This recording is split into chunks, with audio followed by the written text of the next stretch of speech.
don't know if you said can't or something else. Hello and welcome to The Spice Must Roll, ladies and gentlemen. This is a... the thieves can't. This is a tabletop RPG podcast where we do mostly every Saturdays. We have some breaks in between seasons. But we do space and science fiction based tabletop RPGs. We've done Star Trek Adventures, and the first season was the Expanse RPG. We've got some new shinies, the new overlay. It's not completely done yet, and as you notice, there's a mystery character that's going to be joining us eventually. Ooh. It's just me again. Just Meyer playing two characters. He's playing Secure, a guest star for the Expanse as well. Anywho, yeah, time travel episode. This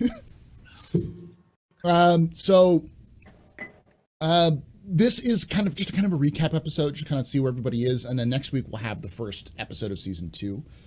So I wanted to, the reason why Meyer sounds a little odd is because Meyer is using RTX voice. Wait a minute. You're a little flat. That's just rude. Two-dimensional, Meyer. You're two-dimensional. How's that? Is that better or different? No, it still sounds flat. I wonder if it's just Discord. It might just be Discord. Yeah. Are you using Discord noise reduction? Why is that on? There we go. Much better. Yeah. So you had RTX and the noise reduction at the same time. Yeah. I don't recall. Yeah, anyway. Yeah. Hey, that sounds like Meyer.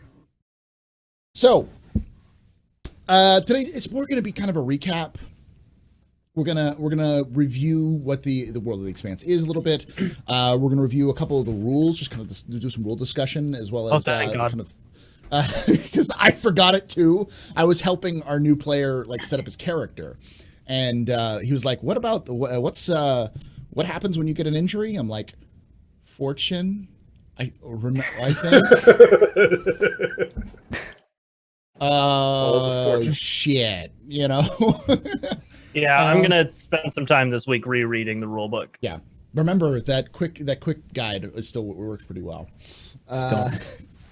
Stunts, babe. But that doesn't just have stunts; it also has a reference to all of the traits and stuff like that. So, but before we get into that kind of discussion, let's start with over here. We'll go from me to, a little reversed to introduce ourselves. So now, for once, HP Braincase, who are you? What do you do on the internets? Where can they find you and such? And then who do you play on the Expanse Actium? I am HP Braincase. We covered that part. You can find me pretty much anywhere on the internet as HP Braincase, but most of what I do is here on Twitch. I'm generally a space and survival flavored variety streamer. I've been dipping my toes into virtual reality recently. Over the course of the last week and a half, I streamed all of Half-Life Alyx. Nice. Just doing a ton of bonus streams and stuff because I love it. So what you're trying to say is that you're going to become the Matrix? You're going to be the Matrix streamer now? I know Kung Fu. Anyway, so that's sort of what I do here on Twitch. And on the Expanse Actium, I play Lennox Cassidy, or Cass, a disgruntled ex-cop from Earth who cashed in his pension after he was sentenced to ride a desk on the moon after a protection detail went wrong, but it wasn't his fault. And he found himself with our lovely crew here aboard the Actium and has been gruff drunk ever since. Yes. I think it's the best way of putting it, a gruff drunk. Let's next we've got on the other side of over there, we've got Dr. Drones. oh, that guy. Who are you? Where can they find you? What do you do on the internet other than this? And who do you play here on Expanse Actium? I am Dr. Drones. I stream twitch.tv/Dr. Drones every Wednesday, Thursday, Sunday, and mostly Star Citizen, sci-fi space games. Though lately I've had a minor addiction to Last Oasis. I can't explain Just a little it. bit. There's a lot of people who have been addicted to that game. I know Natasha's been playing the hell out of it and such, and I don't know why. It's an addictive survival game. I think it's a lot like if you took Conan and Atlas and threw them together and fixed all the things that were broken in both those games and meshed it into a game. Plus, it's got this cool eclipse effect that happens every day instead of a day-night cycle. It's it's interesting. If you haven't seen it, check it out. It's a pretty cool game. Other than that, like I said, mostly sci-fi space stuff, KSP, Star Citizen, you name it in that genre. Here I play Mark, and Mark is a former medevac pilot for the MCRN. So he somehow ended up with this crew when he decided he didn't want to be a medevac pilot anymore. He's a lot less homicidal than what you guys might be used to on other characters I've played. Though he will kill to save his ship and his crew, but he doesn't really like it. He's got his own. He doesn't enjoy it. He has his I own. think we found ourselves in that situation a lot. Yeah. He prefers ship-based weapons. I'll put it that way. He doesn't want to shoot you with a pistol. He'd rather shoot you with a cannon mounted inside the airlock because that seemed like a good idea. After everybody picked fights with the crew right outside the airlock. Right outside the airlock. I got sick of it. I'm like, all right, no more fighting outside the airlock. We'll just end that. I will say that like people have been talking about their favorite events on the stream. A couple of the streams earlier, I talked about it, and one person, I think it was Spirian, mentioned that some of his favorite fights were outside the airlock, like when Jatal removed the dude's leg with I remember that one. with an assault that was rifle. a good one. Though I do like the was it the Earth agents who posed as Martians to try to get onto the ship? They posed as Mormons who then claimed that they were Martians but were actually from Earth. And that whole situation where you had to use the airlock to be able to deal with them. They broke one of our turrets. They did. They broke one of the airlocks turrets. are powerful tools. I like the airlock. The airlock in the Actium is the equivalent of the transporter in Vasquez. It's the tool that's used most for murder. I don't know why. Because it's convenient. except for the one time the transporter was mostly murder adjacent. Murder adjacent. All right. Speaking of removing people's legs and murder adjacent, Meyer, who are you? Where can they find you? And who do you play here on Expanse Actium? Hi, I'm Meyer. You can find me at twitch.tv/Meyer or on Twitter at Meyer_test. And I'm a space sci-fi game player on Twitch. I'm a voice actor.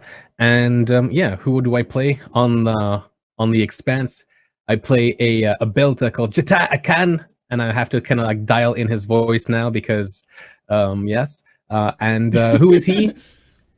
Jata he's a belter from the belt, from one of the stations. Yes, Belta Loda. And what does he do? He's a OP operative, and he's with these guys. Looking forward for more jolly cooperation. Let's go. Think of everything you know about Secure is the opposite of that. Is the exact opposite of Secure. Yeah. No, you hang up.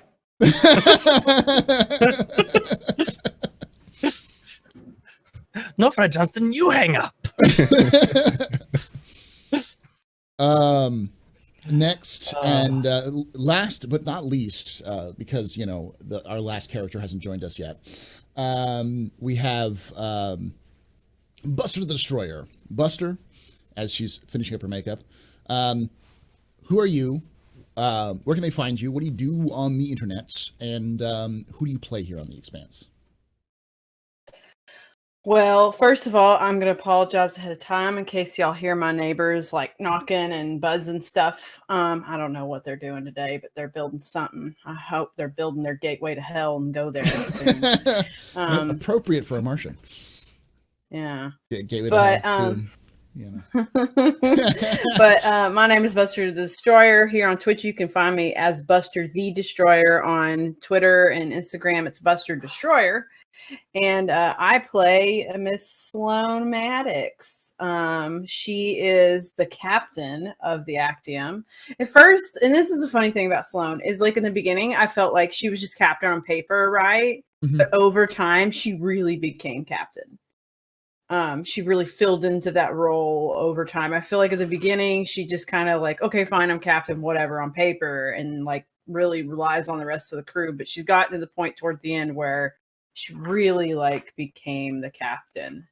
But she is the Martian, and she is she wasn't in the Martian military, but her family, like she has a brother who is currently one of her, and then the other brother who we got to meet last season, he was kind of a pirate kind of dude, a merchant that, and her parents are like former like terraforming scientists for Mars that sort of like got tired of Mars brew. They're a bit of a dissident kind of thing. They kind of became dissidents, and no, but not like, it's harder. They're not like actively against them. They just refuse to do what they used to do. But who knows? Maybe things have changed for them. Who knows?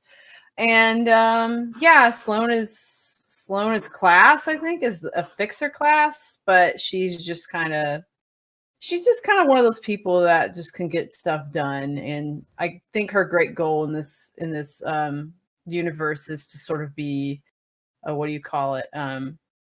Like a unifier of people. She believes that the different factions, like the Belters versus Earth versus Martians, is not really what's the word? It's a false choice kind of thing. Not necessarily a false choice, but it's not Productive. Thank you. It's not as productive. It's too divisive. And she doesn't like that. She thinks that all humans need to come together to like do greater things. Awesome. Basically, she wants Star Trek world where everybody gets along, okay? Yes. Or at least all the humans get along with each other, you know? Yeah.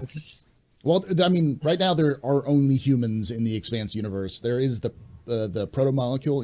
It's even active at this time period where you guys are starting at for season 2, but it's still not widely known yet. It doesn't really get widely known into the universe until the gates show up. So, and we'll talk. Season 3 is going to be fun, which unfortunately we're gonna have to wait a year to finish that one. You make me sad, Paul. Stop, Paul. We haven't even started, and we're already lamenting like, the end of the season. Sad. So for those of you guys who don't know, I'll do a quick recap of some of the basic starting points, and then I'm going to ask each of the individual cast members to kind of recap their characters, kind of like what's been going on, and then we'll do a quick kind of breakdown of the rules and kind of just a reminder of things like that. So, recap your characters and like maybe highlights of last season, so people can kind of go back and watch the episodes, because they're all on YouTube if you guys missed them, to get the idea of how this all played out. It's bear in mind, season 1, episode 1 through 3 had some really weird audio issues. Most of that was fixed as we went along because we were just experimenting with new tech that we were trying to use, and some of it worked, some of it didn't. I really wish Lightstream was as good as it was supposed to be. Yeah. Sorry. Personal complaints. All right. So, the basic gist of how the Expanse Actium started was a man by the name of Benji, a Belter, reached out to each one of these characters and asked them to join him at Ceres. There, he offered them a job to work as essentially fixers on retainer for a corporation called the Culpeper Corporation. They gave them an old ship, gave them enough money to fix it up to what they needed to do, give them enough supplies, and then sent them off to, I believe it was it Europa? I can't remember if it was Europa or it was. Oh man, I know we ended up on Palace at one point. Yes, I'm blanking on the name. It was Ganymede. You guys were on Ganymede,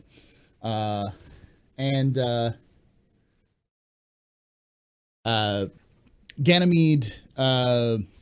You guys were there to deal with a lost rich kid, and there you got caught up in, and you also had a side kind of job to look for a missing. Was it a insurance? I believe the guy who was running insurance racket. That sounds right. Yeah, I have notes too. Yeah. I can pull up. I'm just kind of going over the very basic gists. Like you met a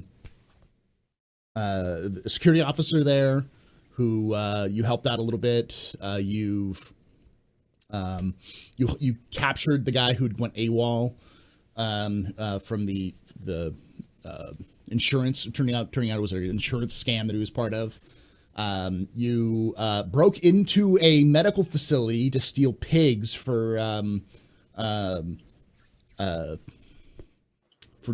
Johnson, for Mr. Johnson, and then you met up with the OPA syndicate there, which was in an active conflict with the gang who had the boy who you were looking for in the first place, who was the son of the rich kid.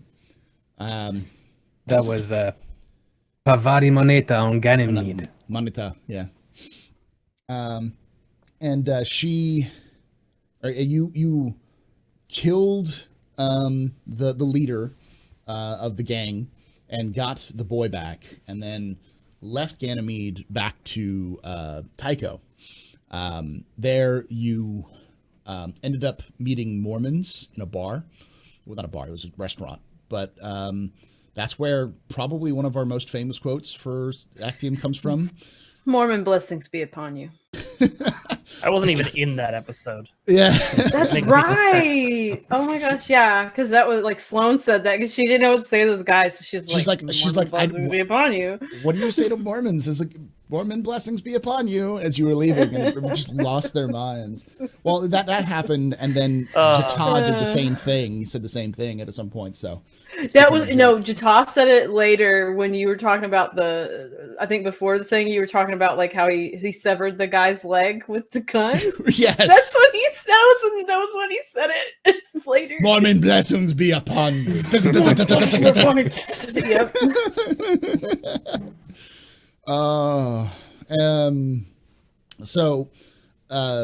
There you actually had there was a little bit of a scuffle there. I'm not going to go into detail about that, but you had a bounty hunter from the coming after you guys for that. That's where the leg removal thing happened.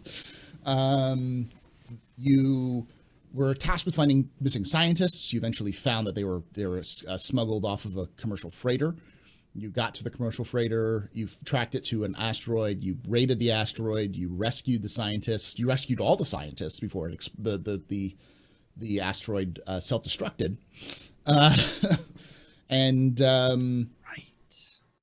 You made it to Palace was the closest thing you were going for. So that's where you went to Palace. That's where Cass had a little bit of a hot sexual tension-filled negotiations with the psychopath doctor who was running the whole thing. So many things I'd forgotten about.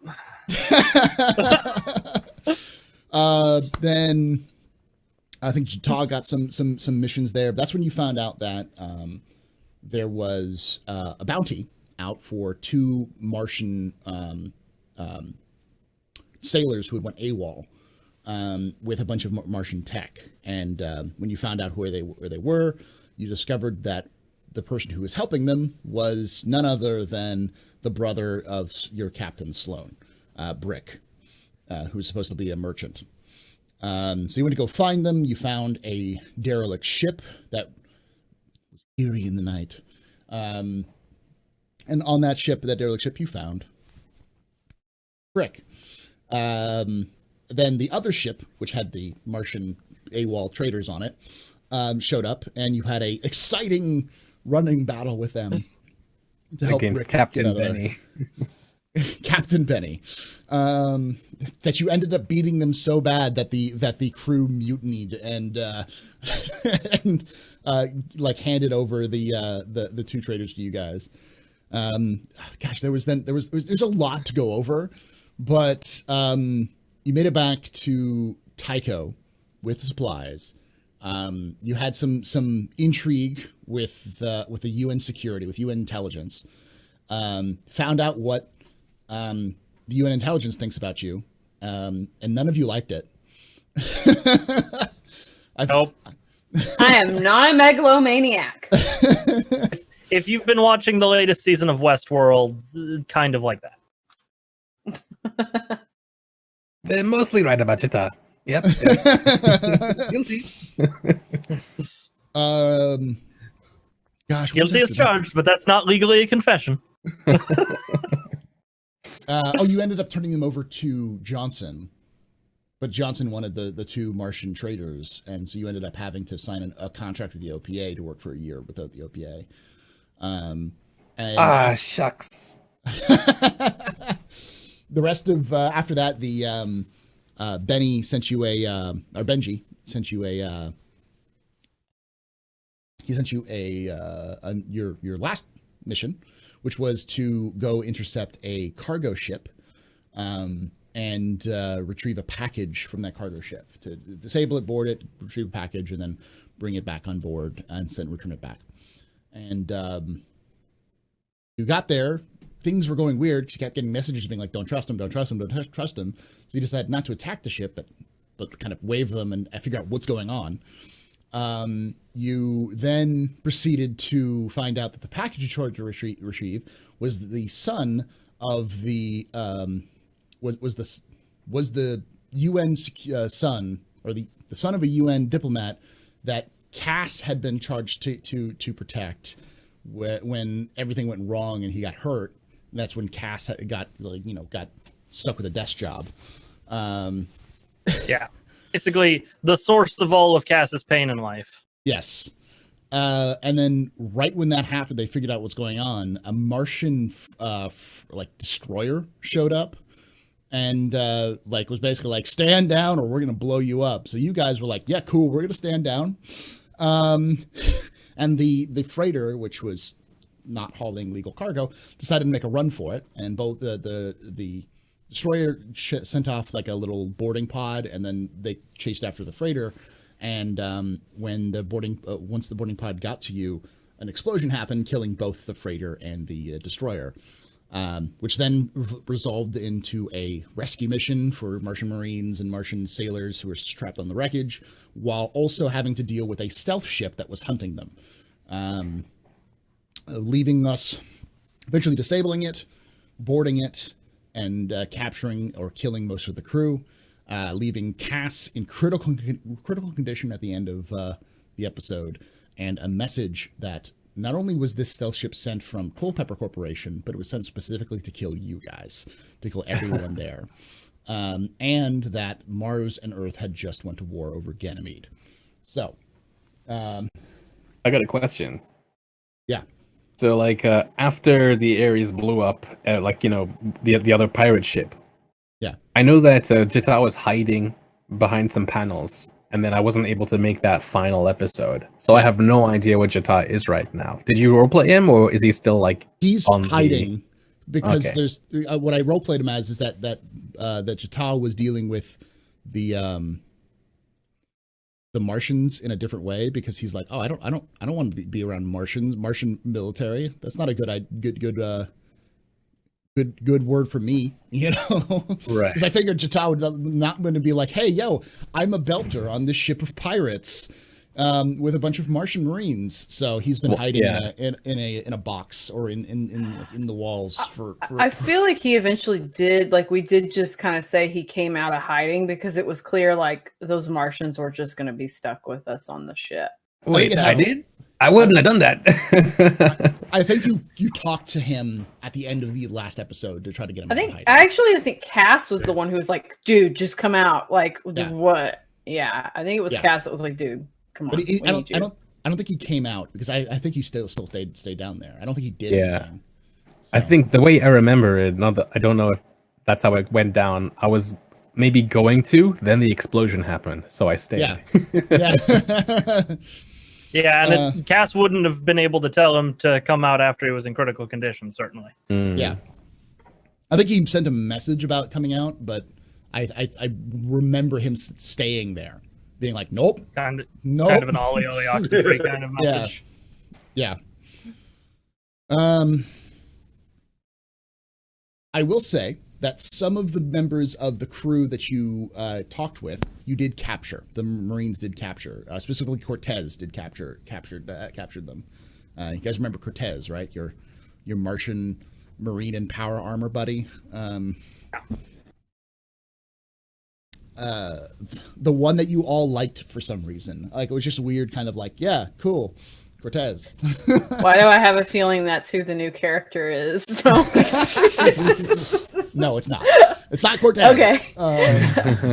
Okay, because I literally before we started, I was thinking, who, like, our new player, I think they're gonna be Cortez. Like, if they're gonna be somebody that's already existing, I was like, it's gotta be Cortez.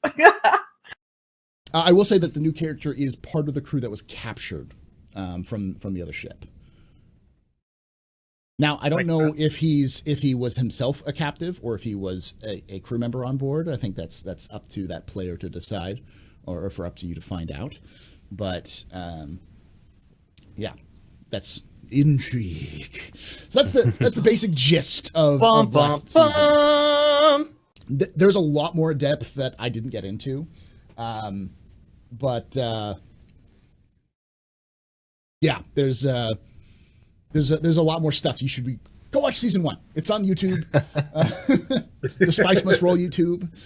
We also have all of season 1, I believe, on Podbean as well for Under the Spice Must Roll. It's also on iTunes, Spotify, Google, podcasts. It's all over the place. So if you want to listen to the audio formats there too. And I got to Paul uploads in so many places. You have no excuse not to listen or watch, So now let's go over. Let's hit every character. Your character's high points, your favorite moments from season 1, and generally where your character is at right now, and then we'll go over the rules again. Buster, where Sloane's highlights and where she's at right now. Okay, so Sloane highlights. When she, like I said, when she joined the crew, and I said earlier, like, she just sort of like did the thumbprint and became captain on paper when they first became.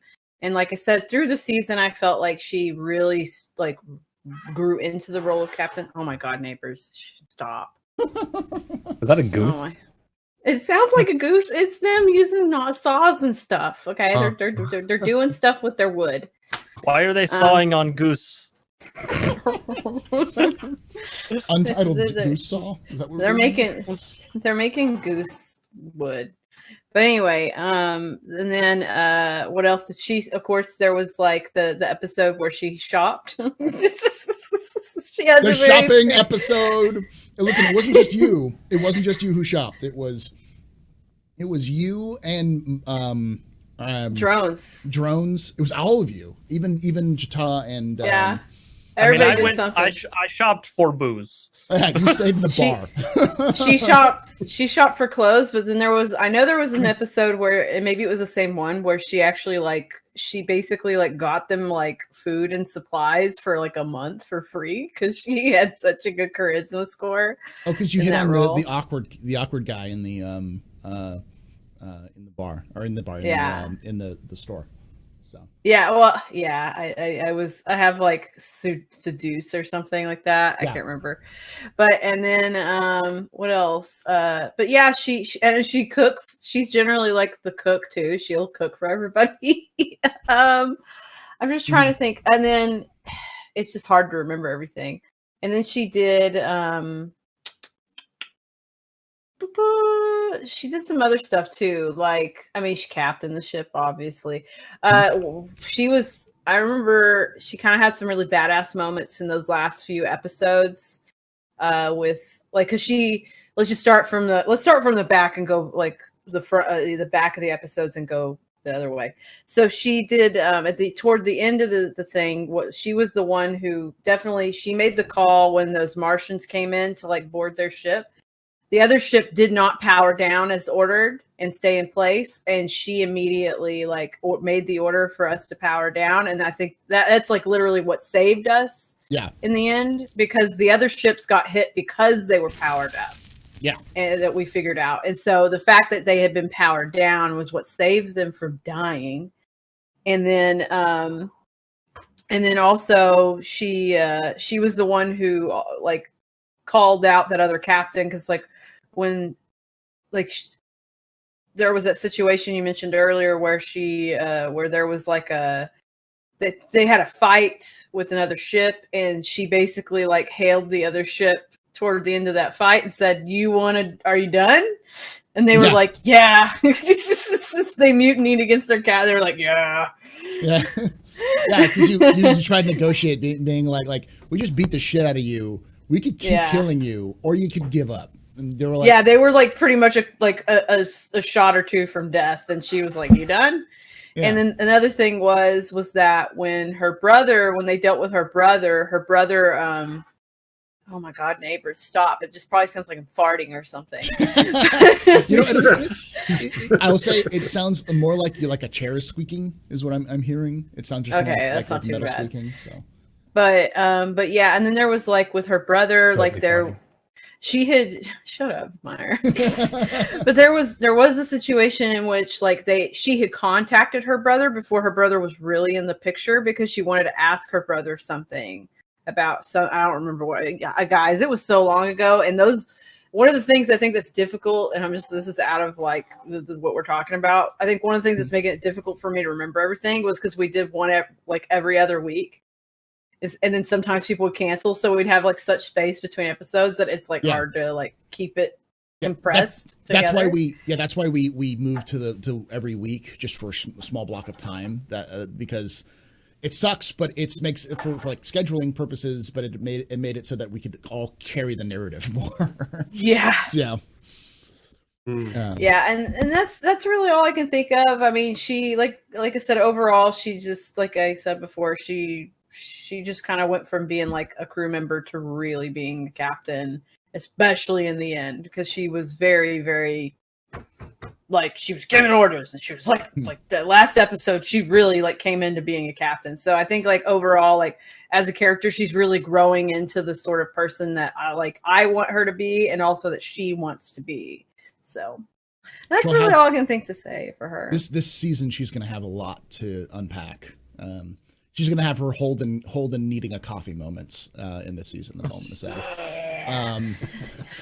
She's going to drink Ractigino. No, I'm just kidding. She's going to invent Klingon coffee. Oh, yeah. Is that what Ractigino is? It's Klingon coffee. I didn't know that. I'm going to drink that all the time now. Okay, I'll let you guys. I'll shut up now. I think there's probably a blend out there that's like supposed to be Ractigino. It's just like I am Googling it now. Yeah. Find it. So next we have Meyer. Meyer, where's your what was like kind of like the highlights of Jata, of you playing Jata last season, and where do you think Jata is currently in terms of his current character? Like with this, it was the end of season 1, beginning of season 2. I think almost every single episode that I played Jata, like I started as Jata on episode 2 because I wasn't able to make the first episode, but every single episode that I played with you guys, I feel like Jata did at least one thing that was just like, wow, Jata! Like, I think just hacking this, hacking that, and like somehow always making high rolls was really funny. I loved the character elements that you also put in as well, like when somebody from his past goes, "Hey, Jata," and like preoccupies him, and he changes character from like who he was with the group in episode 2, which was like more serious, to kind of like a little bit more, oh yeah, like then that came out, and as he got like more used to the group, he kind of like slid from being kind of like aloof and standoffish to kind of just being more carefree and lackadaisical. But I think my favorite part of being Jata was being a really, really bad spy. That everyone knew you were a spy. Hey, I mean, like they didn't seem to care, and I was like, oh, I'm just on Fred's book, just. I'm totally not an OPA. What was it? OPA operative. OPA book, Fred's book. Yeah, Fred's book. Yeah, Fred's book. Yeah. It was Fred's book. Yeah, Fred's book. But yeah, just playing that role of that belter character, learning all the belter gestures so I could fit them in there every now and then. Learn the hand gestures as well as the vocal things as well. So I can go Sabakawala, asshole, that kind of stuff. It was really fun. As for where he is right now, I would say that we're all out of character right now. I would say that he's still very much OPA, even though these guys, are, I guess he would maybe consider them friends, maybe. Mm-hmm. Cass, maybe. There's obviously an objective there. The good of the belt is most certainly his. That's his priority at the moment. Although, these guys are cool. And so far, they get along well. As for where he is literally, I'll tell you afterwards, and then the crew will have to find him because he's still hiding. Yes, he's still hiding. Yeah. Brain case. Highlights of Cast from season 1. And what would you like? What do you think Cass is right now, other than in the ICU?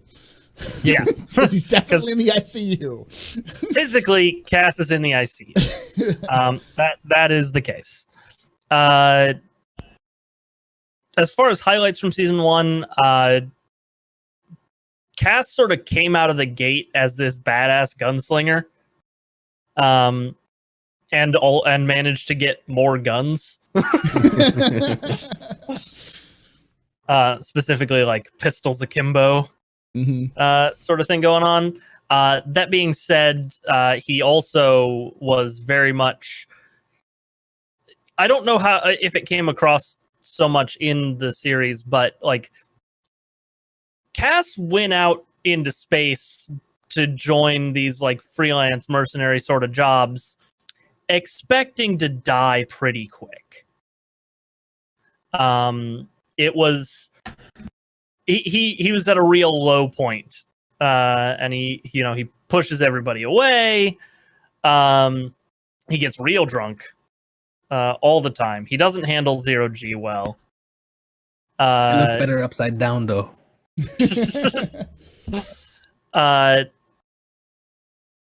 But over the course of the season, not that he would admit it to anybody's face, he has sort of grown attached to the members of this crew. Which is why he was willing to go all out in the final episode, which,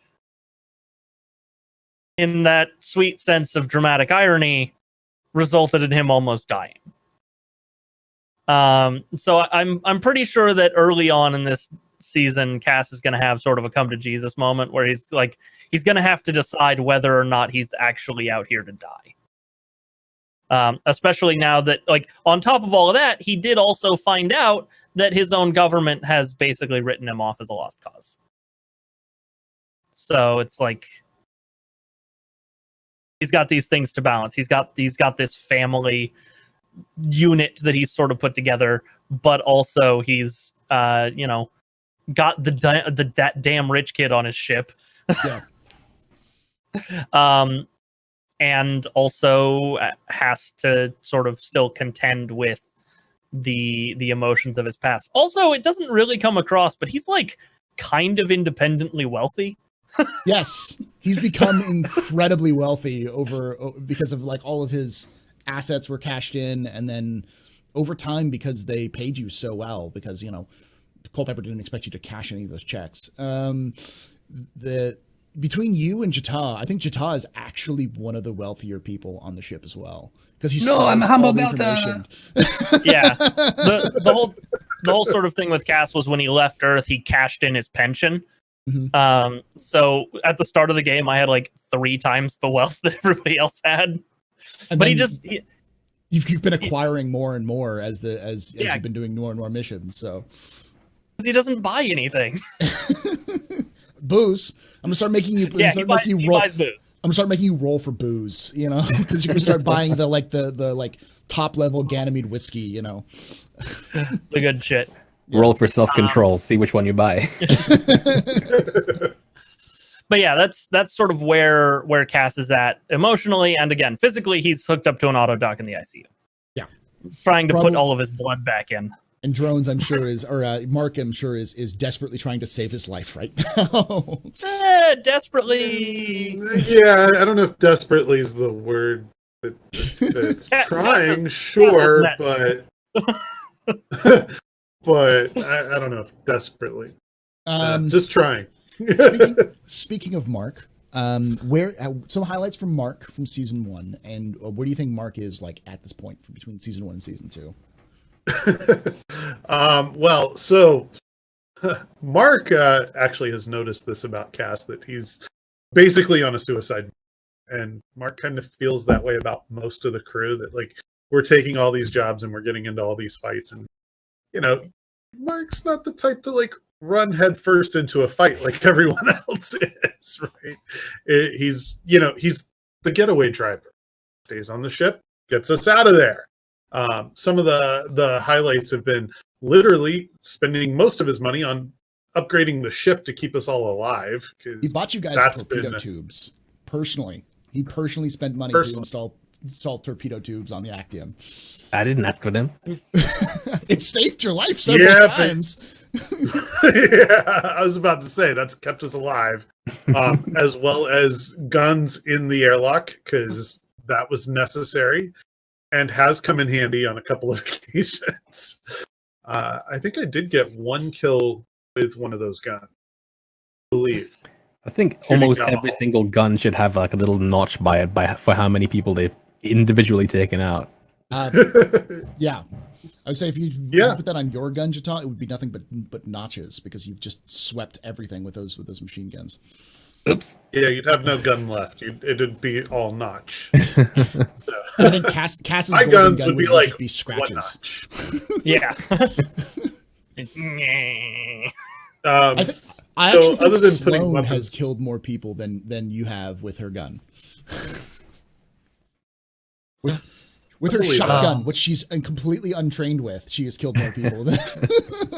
Didn't you like have a pistol to an NPC's face at point blank range and still miss? Like, yeah, Mark did that. Mark had a pistol at point blank range and missed. Oh yeah, I shot a guy in the nuts with a shotgun. Yes, Firefly always likes to remind me of that.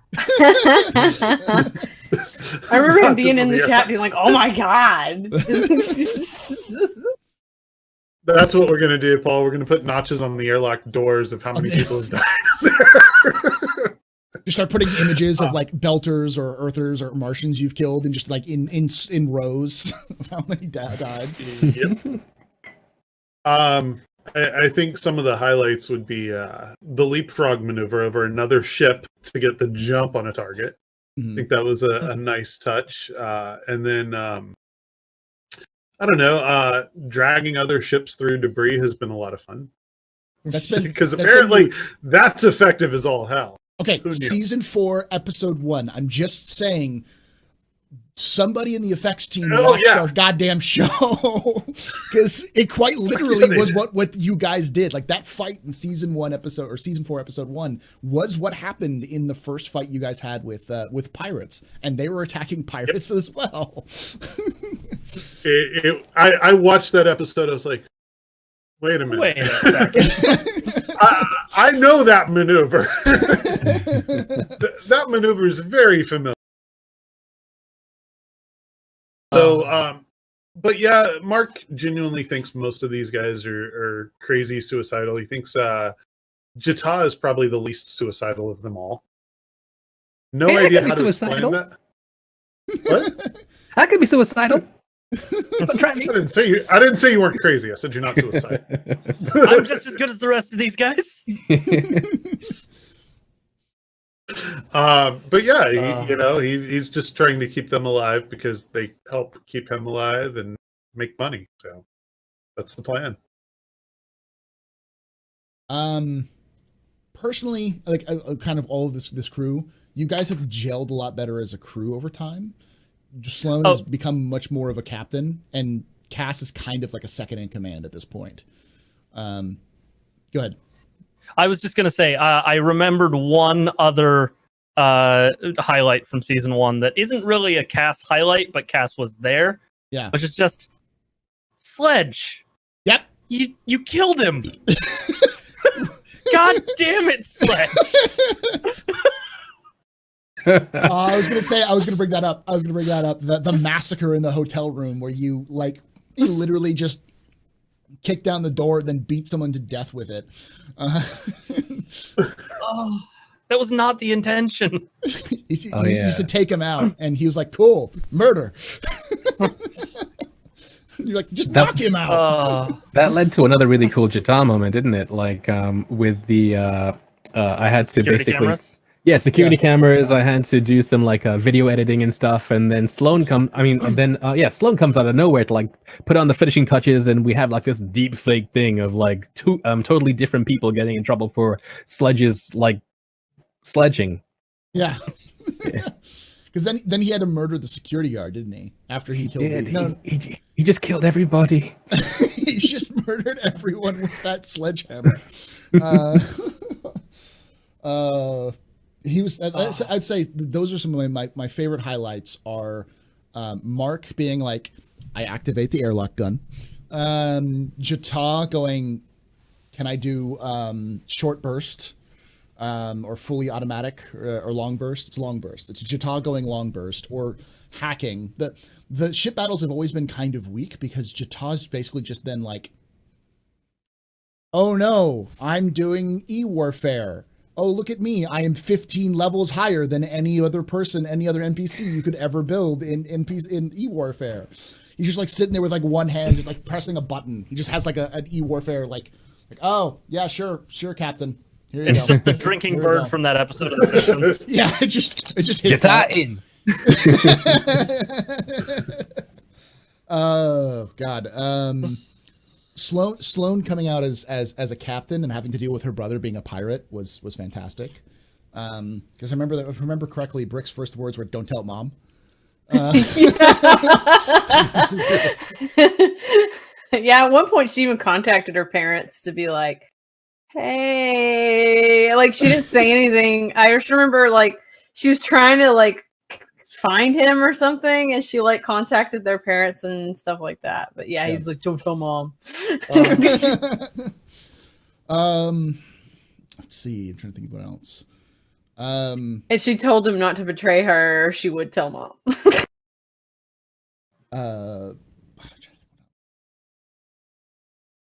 Some of my other highlights was the I liked the I didn't expect you guys to save all of the science crew, including the psychopathic doctor, and then letting her go. Not a problem. It's not your problem. You weren't getting any money for them, and they were already on the ship. So fuck it, let's just let them go, because you were just after the two scientists that you needed to hand over to the Mormons. Yep. Not just letting them go, but like figuring out that the OPA was going to tail them and take care of them, and tipping her off to that. Yeah, that was Jata's fault. He accidentally let them know. Oopsie. And then I'm like, he pads his new gun. Take this pistol, you're being followed, kind of thing. Yeah. What were some of the other great highlights? I liked. I gotta remember the name of the. Pull it up on my list. But the name of the security officer from Ganymede that you guys. Oh God, what was his name?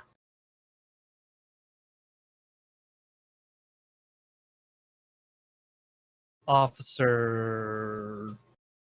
I know that he was with Pinkwater. With Pinkwater. Yeah. Yeah.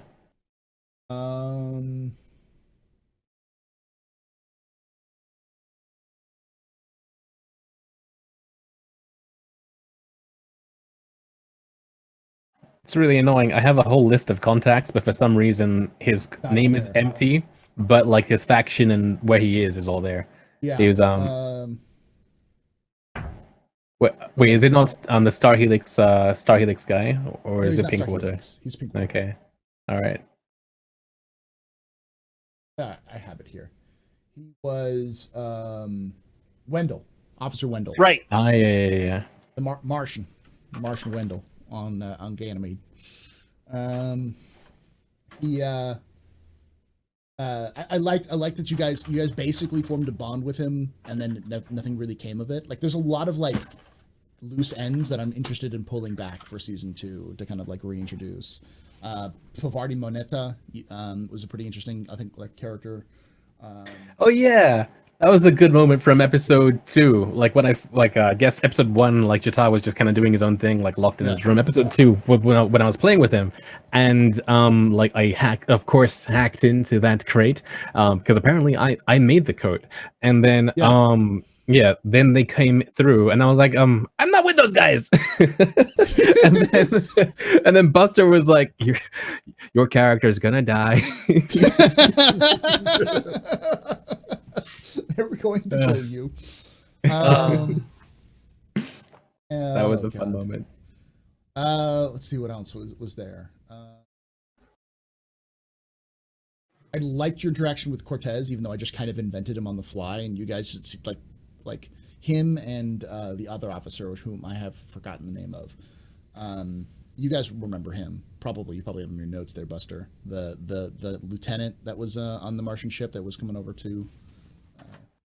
The guy who was essentially in command because their captain died. Yeah. Was he hot?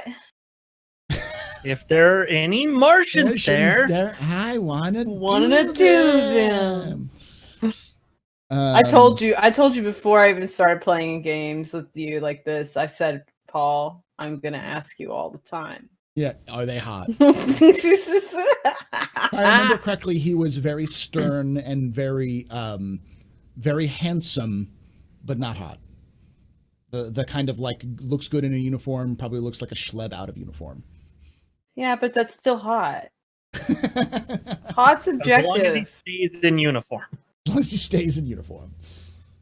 Gosh, yeah, no, I think let's go over some of the rules real quickly because I think that's about it. For those of you guys who are watching this is kind of like a recap, reintroduction to the rules since it's been so long since we've actually played this system. And before I get to the rules, I think I need to re-download the book. I have it all. I would. I'm charging my tablet for exactly that reason. Because he's in chat, I will introduce Mr. Mythmatic, who is a tabletop role-playing veteran. He's on a lot of shows here on Twitch from various different characters. He does roleplay on Star Citizen. He does roleplay on he's just roleplay veteran in general. Voice actor himself, Mr. Mythmatic, is going to be joining us as the fifth character this season. No, my question to Mythmatic, and I'm sure Mythmatic, you're such a great role player. Are you also like, do you have a lot of experience with TTRPGs? Oh, he does. He plays a lot of. He I think professionally plays TTRPGs for a lot of. Nice. This will be so much fun. I'm emotes, excited to have him with us. I really. His am. emotes on Twitch is an illithid, like a mind flayer. Oh, I hate mind flayers though. I've not had good experience. I've not had good experiences with mind flayers, guys. So who has? We helped him make a character. I helped him make a character, and I'm very interested to see his character. His character is kind of badass from what he's said, and I'm very interested to see the dynamic that he introduces to the rest of the crew. So we'll see that in the next season, and we'll try our next episode and try to get that done. But let's get to the welcome to the Actium Mythmatic unofficially.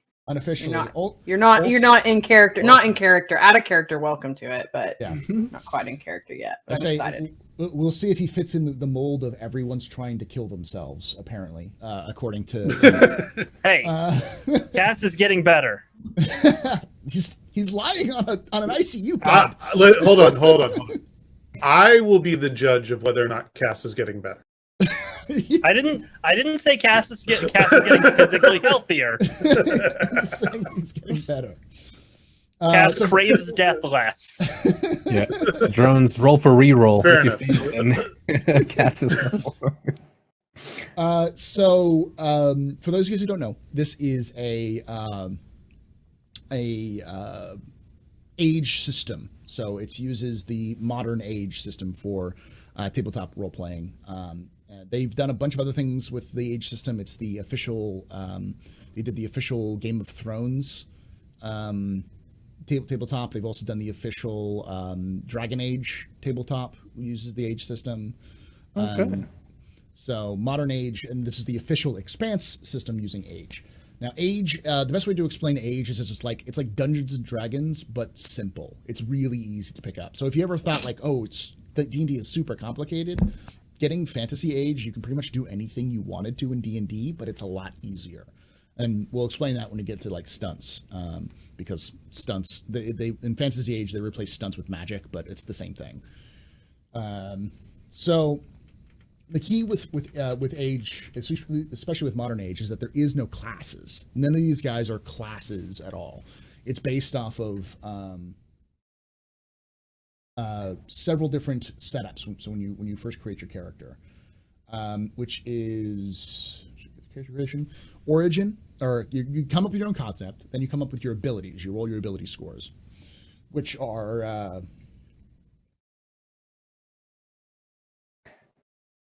accuracy, communication, perception, strength, drive, social class, background, origin, class, constitution, dexterity, fighting, intelligence. Well, there's a lot of stuff. Yeah. So like you have accuracy. So instead of like rolling for like a specific weapon and how good you are, you just roll, like if you're shooting something, you roll accuracy.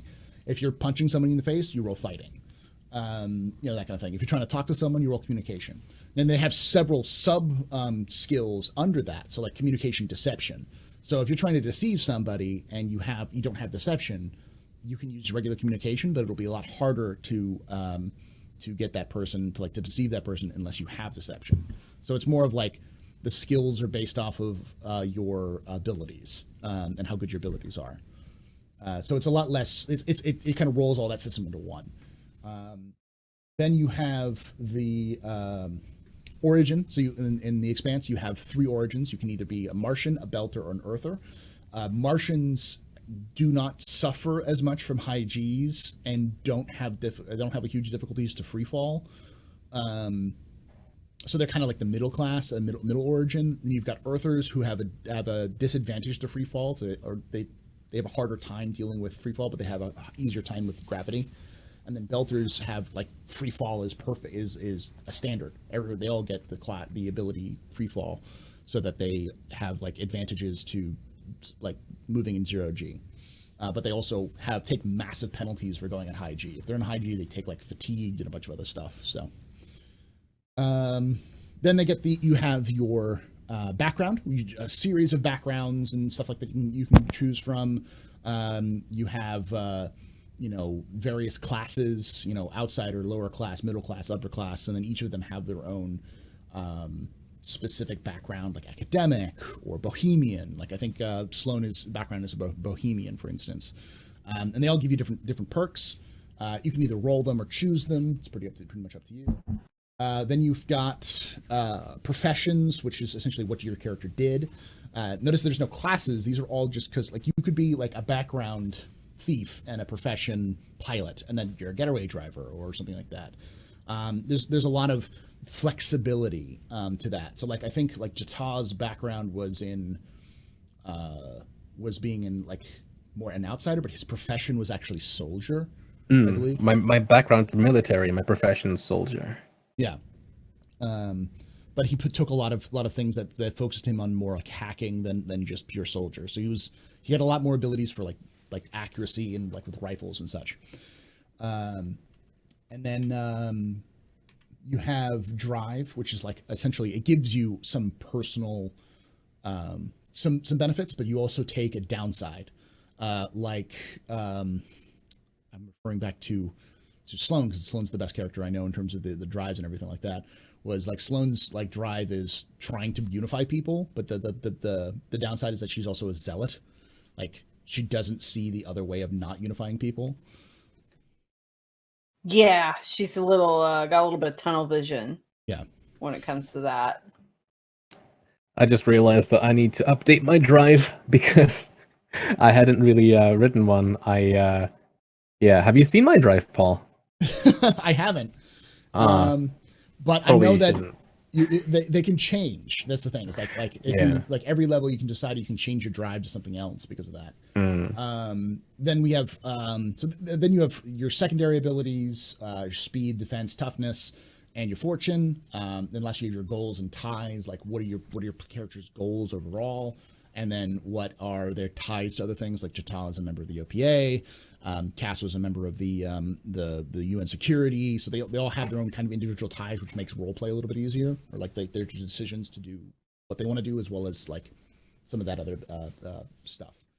I guess my drive works though, because my drive is to protect the world from devastation, to unite all peoples within our nation, to denounce the evils of truth and love, to extend our reach to the stars above. So yeah, that's my drive. Team Rocket blasting off again. Team OPA. Barcelona! We've got a big rocket. So, yeah. I'll reel it in and make it like now Jatal's voice is just going to be Meowth for me. Like, oh, look at your bot. Your bot Oh, needs an God. update. My bot needs an update too on that. Yeah, is it saying TSMR? Yeah, it's saying Star Trek. Yeah, and it needs to update the times and everything like that too. Jita, that's right. So how like a typical like encounter works is you roll some abilities to kind of investigate or try to piece stuff together or to negotiate. And there's like non-combat encounters where you can you're trying to use your abilities to persuade people or to hack. And there are two different types of major things. There's like more of an extended task and a regular task. Very similar to the Star Trek Adventures RPG. I realized that I didn't use extended tasks because most extended tasks are like hacking into a system. What level do you guys get specializations? I'm looking at this because I really passed by. I want to say 4 or 5. I think it's 4. I think it's looking 4. Yeah. 4. So next level, you guys will get a specialization. So, which is like it's kind of like the subclasses you get in some other stuff or some other kind of game system. Oh, I really want to specialize in being a hacker or assassin or something like that. So. Yeah, it's really cool. You basically like you have to level up in other things, and then you can then be others. So to be a hacker, requirements are intelligence 2 or higher, and the intelligence technology focus. So you need to be intelligent, and you must have the technology focus to be a hacker. Okay. And yeah, Makes sense. So it's like you have prereqs to be able to do it, but you can set your character up like that. So the other thing I've discovered is that healing, how healing works is there is actually a healing mechanic. We RP'd something, but medicine generally works where if you do a good job healing, you can essentially prevent someone from death, because once you take injuries or once you get knocked out, the healing is essentially stabilize them from dying, because the longer they're knocked out, the higher chance they have of just full dying. And we'll go over damage real quickly for those of you who know. So fortune is essentially your health pool.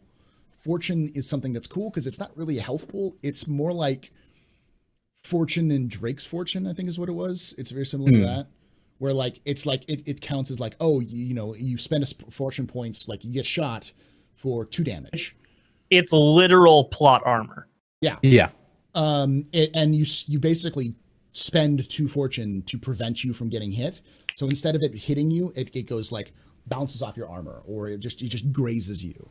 So it doesn't work like health pools, like with like Dungeons and Dragons. You see people like with a battle axe like hitting them. It's like, oh, you took 15 damage. It's like, okay, cool. So the image is the dude literally just hacked your arm off with an axe, and you're just kind of like, oh, whatever.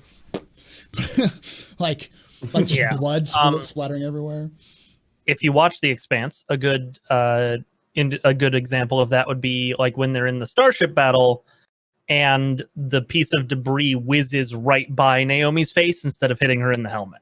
Yeah, that would be the kind of thing that you spent fortune to not get hit. Yeah, or the situation where like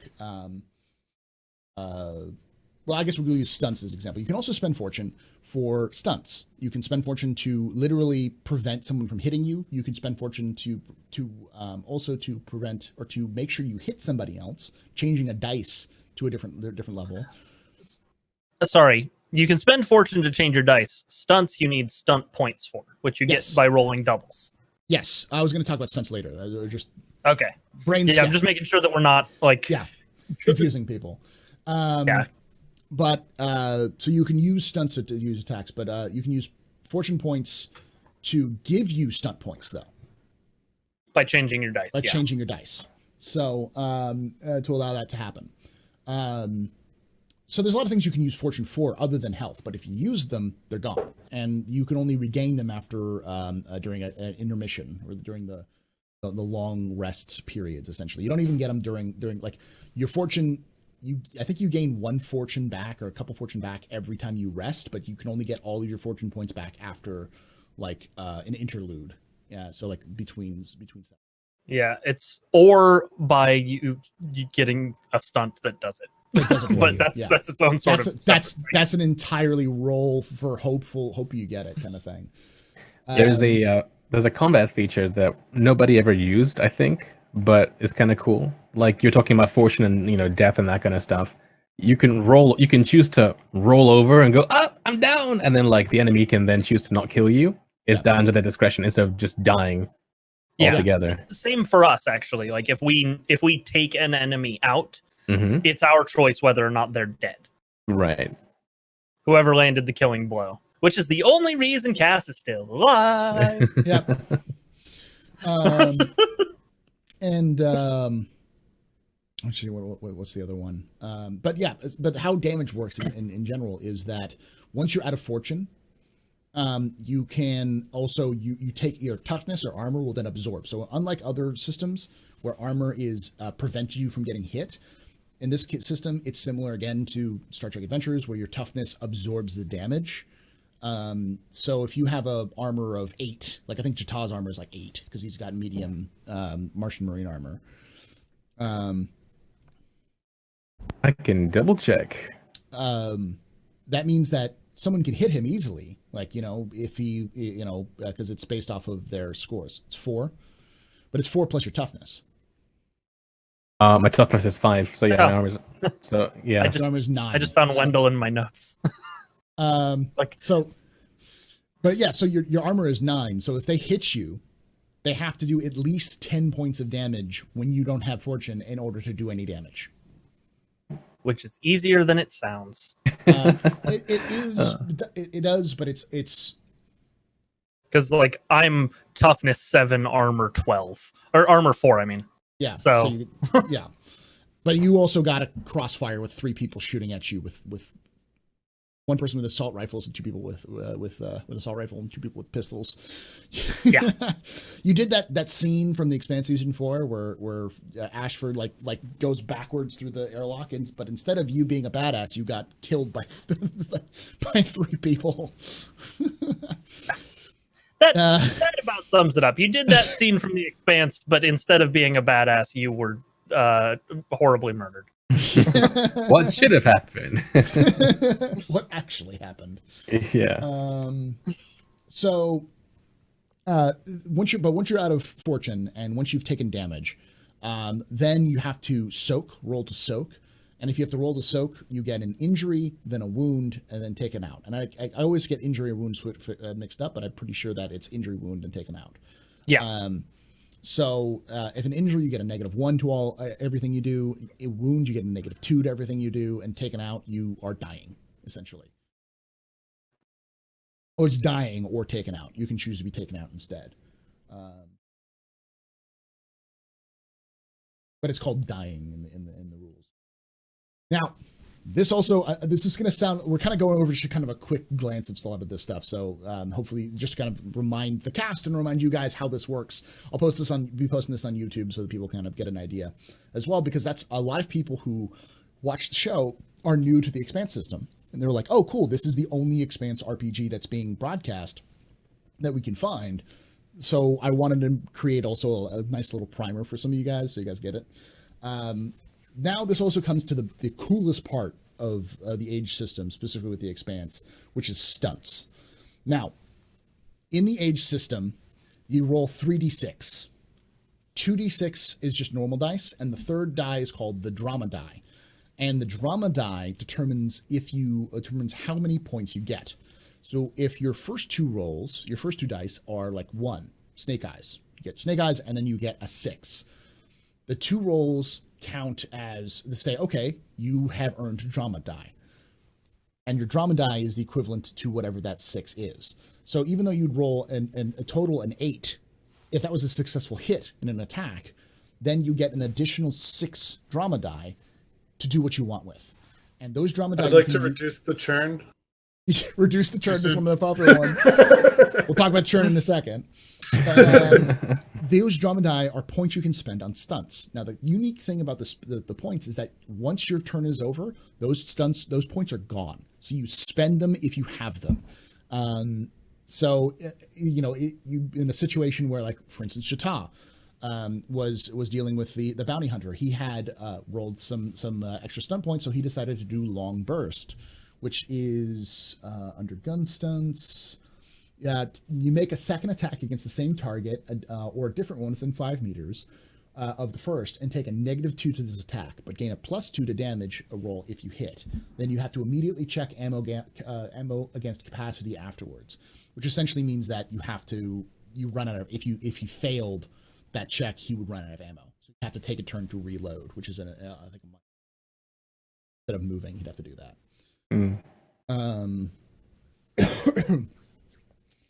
And every time you miss with, I think it's also every time you miss, you have to check against capacity. I think is the thing we messed up. Yeah, on. if you miss and the drama die is a 6, you're out of ammo and you need to reload.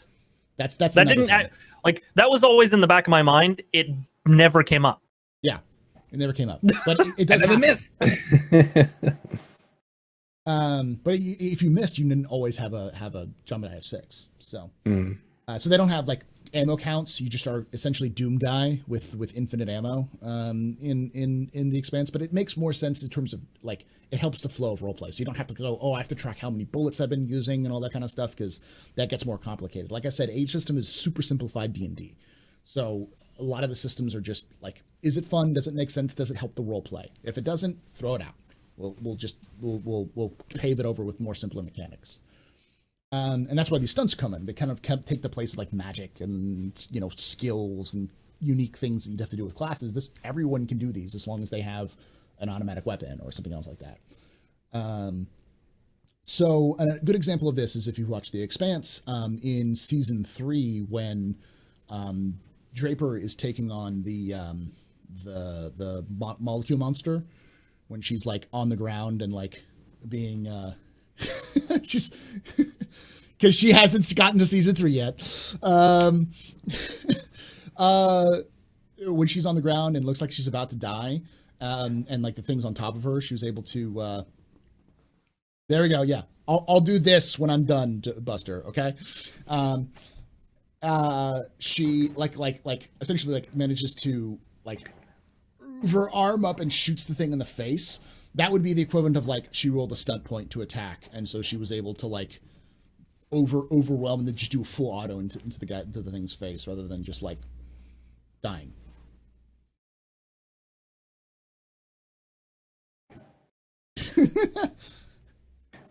Buster, you need to watch. Yeah, that was my favorite part. And then what was really good about that part actually was when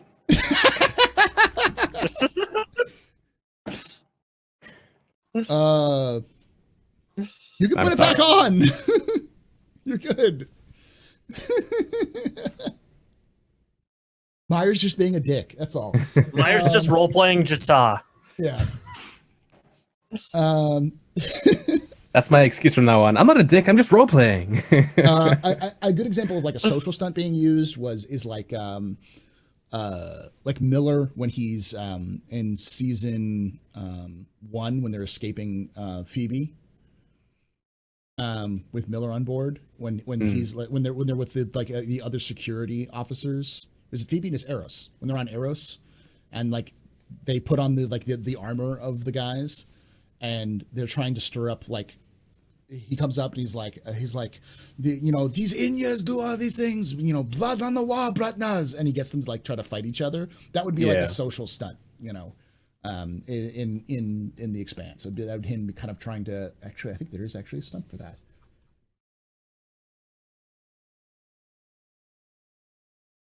Stunts. Well, also they use the example of. For investigation stunt would be following the lead of the Scopuli, Protogen and the Outer Planets Alliance. Miller books passage on Eros following the Holden and his crew to Rocinante. In a flop house in one of the rougher neighborhoods, his investigation comes to an end when he finds Julie Mao. That would.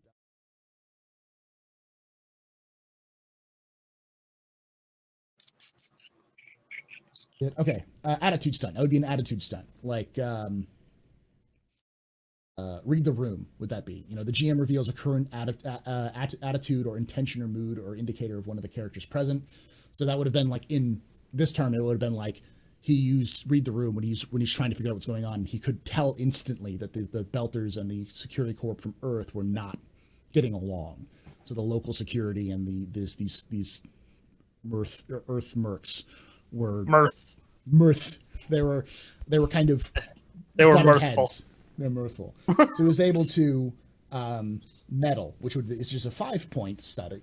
Your action brings others together or drives a wedge between them. Choose 2 other characters and prevent the shift from attitudes towards each other, either go up or go down. So you can choose like you shift attitudes and stuff like that with this. So it's pretty cool. The stunts give you a general like abilities that you need. One of the most favorite ones is reduce the churn, and that's because the churn is a unique aspect for Expanse, which is the churn is something that is the idea that bad things always happen, and then when bad things happen, eventually they'll stop, but then good things will come back, but they always come back. Bad things always come back. So every time I believe they roll a 6 on the drama die, every time we spend 5 or more stunt points. Yes. They get a point added to the churn, and the churn has a pool, and when the churn pool spills over at I think 5, 10, or 20 or 25 points, there's a specific reason that they turn over. Something bad happens. So if the churn pool, like a minor action happens, like while Jata is hacking, he instantly fails and can't hack the system again. If that churn pool, it doesn't matter what he rolls. I broke my index finger. Or an inopportune NPC shows up, or there's a bunch of different. And at like the highest levels, it's like Jata is hacking it. He gets counter hacked. They find the location and send 3 Martian Marines to come kill you. Like levels of difficulty ratchet up with the churn. So yeah, it's kind of like the threat a little bit in Star Trek. Adventures, it's very much like different, but it works in a similar way in that it lets the DM or the GM, pardon me, the GM purchase things to do to us. Yeah. For me, it just adds a little bit more extra to that stuff to that. So. Is there anything you guys wanted to like discuss? Anything specifically you guys wanted to ask questions about? Ooh, I think it would be cool to do that, but also to like talk about like kind of everybody talk about like maybe things that they hope to see in the future, like a little bit, not necessarily theory crafting, but things that like, okay, maybe I'd like to like, do you want like more fights or do you want more of this, that kind of thing? Yeah, like what balance are you guys hoping for in the future? Like, too many fights, not enough fights? Do you think more social encounters? Do you guys want to visit any place specifically? Because I already have this planned out. I'm interested because we've mostly spent in space. I think you've been to a couple stations and a couple moons. That's about it. Ooh, Planetside will be rough for Jita. Interesting to see how that would go. I mean, I'm looking forward to sort of where I know the universe is going. Okay. But again, that's more of a season 3 conversation. Yeah.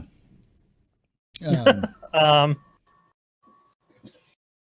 those of you guys who are following the Expanse, this current episode, they're currently on season 3, episode, or season 2, season finale of season 2.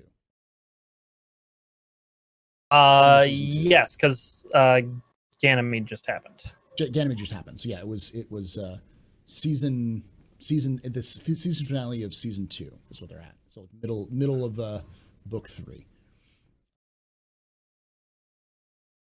Yes, middle of book 3.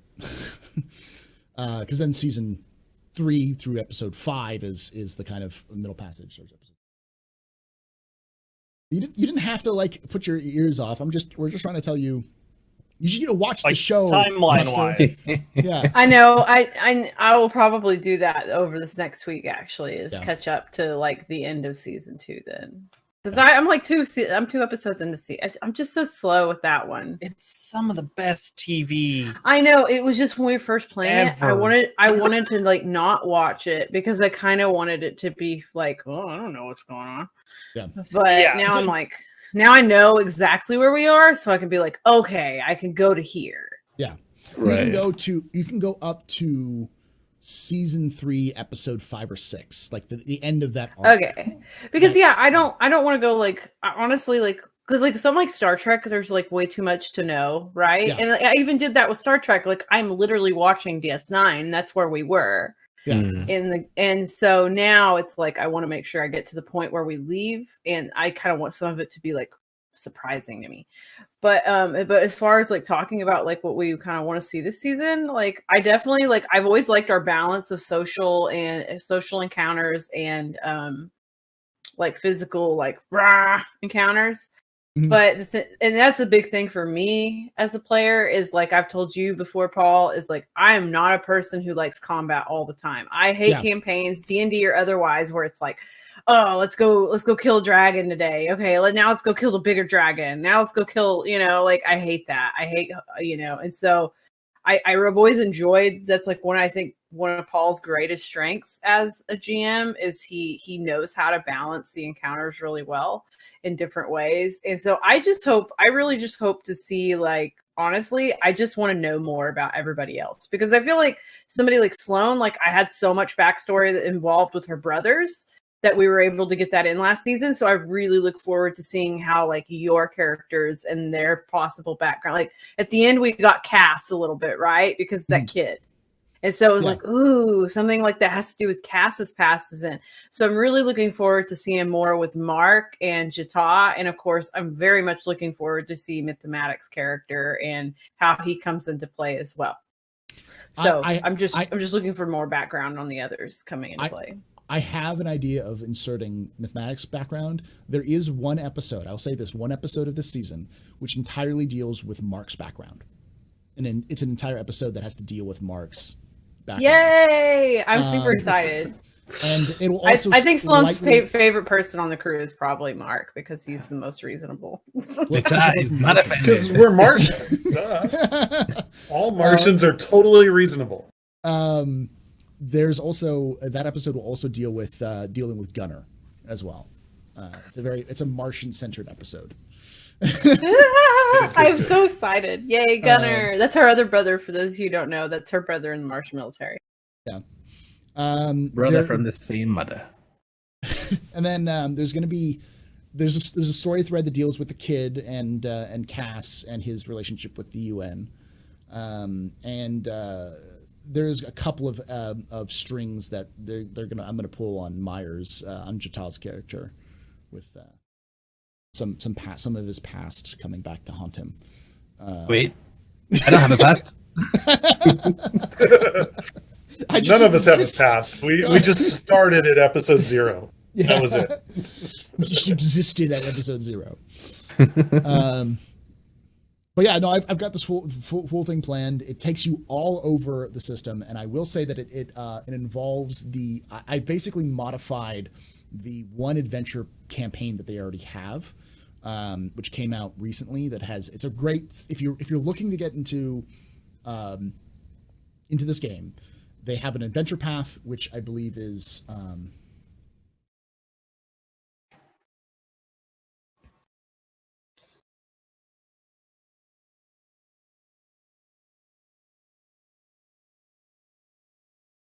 Abzu's Bounty.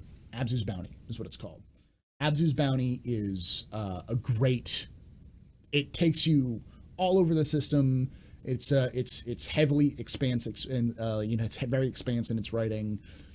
So if you like the Expanse as a series, if you enjoy tabletop RPGs, and you have friends who are also interested in that kind of thing, the space combat of this game is it's really good. It's one of the best space combats I have seen in any TTRPG. It's so much fun because it's fast, it's quick, it doesn't fuck around with people, and it allows you to have a decent balance. Instead of having like turns, both of the pilots go at the same time, both of the e-warfare goes at the same time, both of the gunners go at the same time, the captains go at the same time, and the captains, like the way I've been doing it, which I think is the best way of doing it, just because I'm an egoist, is the captain is the one in command, and the captain gives orders, but also that those orders can be like inspirational speeches. That's the way it's supposed to set up, is that the captain gives inspirational speeches, and then that gives points that can be spent on various different aspects of the combat based off of their role.